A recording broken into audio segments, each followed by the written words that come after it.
All right, today we're gonna bring a Sous Vide cooker, and this one has a maximum line and a minimum. All right, just to be aware, this is an industrial one. It's a large one, if you guys can see that. So we are gonna use our pot here to actually cook something, boil it, and we're gonna set it up right now to 240 in about 45 minutes. So let's go ahead and put it together. So the way it works, it has this grip here, a fantastic grip that you just sink it down to wherever you're gonna put it on. And right now we do have a cord. It has an automatically shut off valve just in case something spills or is boiling too much. So the cord, if you guys can see it, it goes away from the actual system itself, so it won't touch any of that stuff. We're gonna spin it just a little bit so you guys can see it cooking. So let's put it heated up and see how well it works. We just turned it on right now. First time we're gonna turn it on, if you guys can see that. So right now what we're gonna set up, we're gonna go ahead and set up the controls, all right? So let's go ahead and set up the controls. 3 minutes, we can do 3 minutes. We're gonna do more than 3 minutes. We're gonna go back to 60 Celsius. Timer, we're gonna put in about maybe an hour. So we're gonna set up an hour.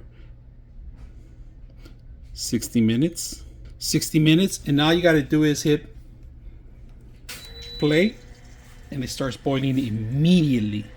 We're gonna test the water out to see how hot it gets. So let's go and come back. Right now we're currently at 34 and we're testing it out, and look at how accurate it is. 35 right now, I just hit 35, but this is pretty accurate. It's reading it. I have it synced up in there. And you can see how fast it's boiling, and it's gonna go up to 140. And then I have a Celsius here, but if you ever want to change it, you can change it. So let me change it here so you guys can see. It's at 90 right now, so you can see it bubbling, and we are going to put our meats in there right now in a bit and start cooking them. We have it at 56 here, and I'm going to check it out. It's at 56 too, so we're close to the 60, and I'm going to change it to Fahrenheit so you guys can see it's 133 right now. We got it working now. It beeped right now.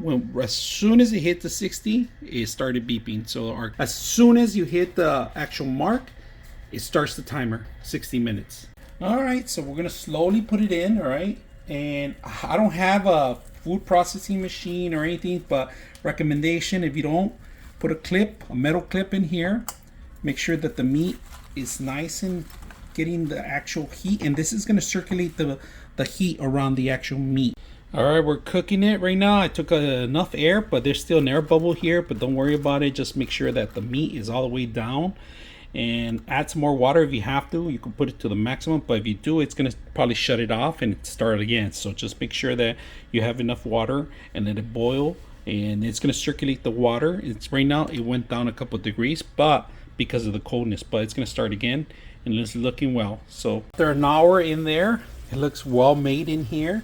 I'm gonna cook it just a little bit, both sides, and then serve it. All right, the final result. Look how beautiful it cooked it in the middle, and leave a little tiny pink in there, just the way I like it, and around really cooked. So hope you guys enjoy the video.